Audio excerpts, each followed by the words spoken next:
चला बनवूया कोकमची सुप्रसिद्ध सोलकढी। याकरिता ओल्या नारळाचा गर आपण काढून घेऊ। सोलकढी बनवण्याकरता ओले नारळ आपण घेतलेले आहे, बीटरूट, 2 लसणाच्या पाकळ्या, हिरवी मिरची, कोथिंबीर गार्निश करण्याकरिता आणि कोकमची आगळ। हे सर्व साहित्य आपण मिक्सरमध्ये बारीक करून घेऊ।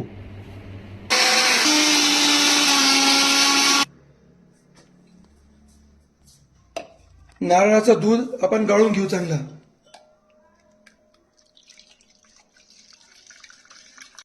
आता याच्यामध्ये आपण चमचे आगळ आहे आणि चवीनुसार मीठ आणि चांगले